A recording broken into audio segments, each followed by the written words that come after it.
तुझ जैसा नामर्द धोखेबाज नहीं चाहिए, नफरत हो गई है तुझसे। पत्नी की चैट के बाद युवक ने ससुराल के बाहर आत्महत्या की है।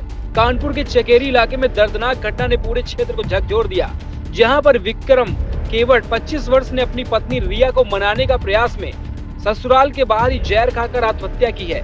घटना दोपहर बुधवार की है, जब विक्रम अपनी पत्नी से मिलने पहुंचा, लेकिन रिया ने दरवाजा खोलने से इनकार किया। काफी देर तक दरवाजा खटखटाने के बाद जब कोई जवाब नहीं मिला तो विक्रम ने आखिरी बार फोन किया, लेकिन कॉल नहीं उठाई गई। निराश होकर उसने अपने ऑटो में बैठकर जहर का सेवन किया और फिर घर लौट आया। घर पहुंचते ही उसकी हालत बिगड़ गई, जिसके बाद परिवार ने तुरंत काशीराम अस्पताल में भर्ती कराया, जहां से डॉक्टर ने उसे हैलेट अस्पताल रेफर किया है। विक्रम और रिया के बीच का रिश्ता करीब 8 साल पुराना था। दोनों के बीच लंबे समय से प्रेम संबंध चल रहे थे। 2.5 साल पहले उन्होंने परिवार की जानकारी के बिना मंदिर में लव मैरिज की। शादी के बाद दोनों दामोदर नगर एक किराए के मकान में रहने लगे। विक्रम ऑटो चलाकर परिवार का पालन पोषण करता था, जबकि रिया उसके साथ रहती थी। हालांकि शादी के कुछ समय बाद दोनों के बीच छोटी मोटी बातों को लेकर विवाद शुरू हुआ, जो पहले धीरे धीरे गंभीर झगड़ों में बदल गया। 4 महीने बीते। एक बड़े विवाद के बाद रिया अपने मायके चली गई और तब से ये दोनों अलग रहते थे। परिवार के मुताबिक विक्रम कई बार पत्नी को मनाने की कोशिश की, लेकिन रिया मानी नहीं। विक्रम के पिता जय कुमार ने बताया कि बहू ने उनके नंबर ब्लॉक कर दिए। शादी के बाद कभी उन्हें मिलने नहीं दिया। 15 दिन पहले रिया एक बार घर आई, जहां से उसने जेवरात और 1 लाख रुपए नकदी लेकर मायके चली गई।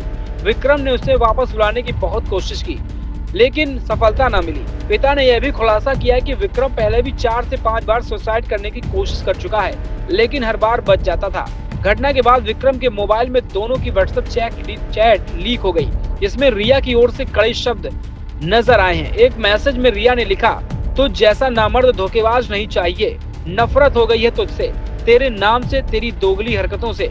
उसने विक्रम पर धोखा देने और ड्रामा करने का आरोप लगाया।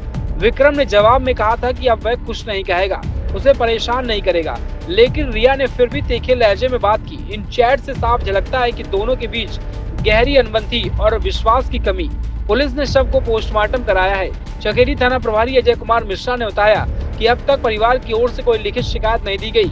मामला वैवाहिक विवादों और भावनात्मक दबाव के कारण होने वाली ऐसी घटनाओं का एक उदाहरण है, जहां छोटे छोटे मतभेद बड़े बड़े रूप ले लेते हैं। समाज में लव मैरिज के बाद परिवार की सहमति और समझदारी की कमी अक्सर ऐसी त्रासदियां पैदा करती है।